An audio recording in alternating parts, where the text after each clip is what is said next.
안녕하세요. 자, 수능 국어 공부법 이번에 네 번째 시간입니다.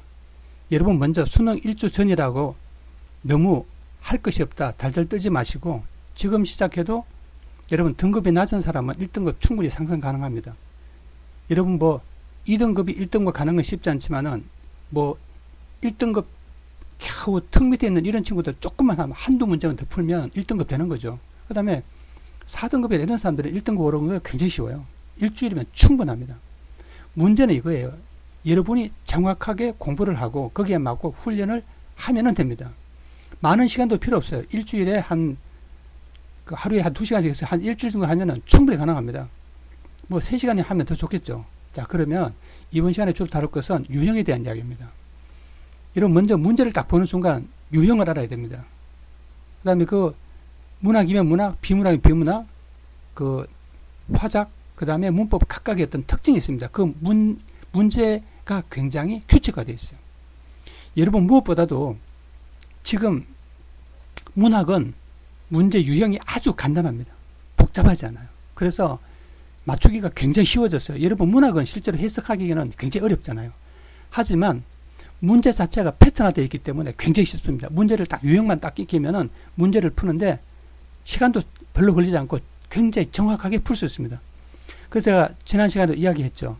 그런 이야기를 바탕으로 공부를 해야 됩니다. 자, 첫 번째 보세요. 문제를 딱 보는 순간 이 문제가 어떤 유형이라는 것을 암기하세요. 패턴을 익히세요. 머릿속에 외우세요. 그 다음에 뭐만 바꿔지나 하면은 지문만 바뀌고 선지만 바뀌는 거예요. 문제는 똑같은 거예요. 패턴은 똑같아요. 그러니까 그것을 그대로 익히고 배우면은 당연히 성적 쉽게 오릅니다.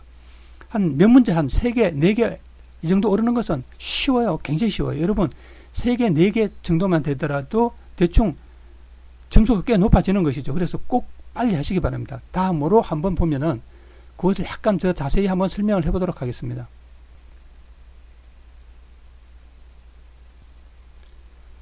자, 여러분 유형을 익히는 것은 사실은 그렇게 쉽지 않아요.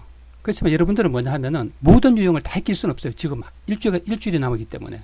그럼 여러분이 가장 쉬운 유형 몇 개만 익히는 거예요. 그죠? 그리고 이제 익히는 방법이 2가지가 있는데,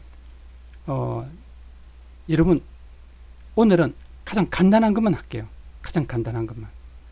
여러분 일주일 남았는데 복잡한 것을 해서 여러분이 할 수가 없어요. 그래서 여러분 대표적인 게 뭐냐 하면은, 기본적으로 뭐냐 하면, 정보 확인 문제입니다. 여러분, 정보 확인 문제는 일치 불일치 문제이기 때문에 시간이 걸릴 뿐이지 누구나 쉽게 풀 수 있어요. 이 부분은 무조건 푸는 거예요. 여러분 이건 겁먹을 필요 없어요. 예. 그 다음에 2번째 부분 문제예요. 부분 문제가 있습니다. 부분 문제는 크게 2가지죠. 밑줄 문제가 있고 묶음 문제가 있습니다. 여러분 묶음 문제는 아시죠? 이렇게 해서 묶는 거. 이게 묶음 문제입니다. 부분 문제에서는 밑줄 문제가 있고 묶음 문제가 있습니다. 여러분 부분 문제하고 묶음 문제, 다시 말하면 이 부분 문제는 지문하고 상관없이 그 밑줄 끄거나 묶어 있는 부분만 읽고 답을 맞출 수 있어요. 그러니까 여러분은 문제 풀 때 먼저 부분 문제부터 먼저 푸세요. 그 다음에 이제 정보 확인 문제 푸세요. 여러분 지금 보통 중위권을 두고 이야기하는 거예요. 뭐 상위권 이렇게 하면 훨씬 편합니다. 그 다음에 전체에 대한 문제를 푸세요. 이렇게 하면 훨씬 에너지를 적게 소모하고 정확도가 높아집니다. 자, 여러분 좋은 성적 거두면서 좋은 성과 있기를 바랍니다. 감사합니다.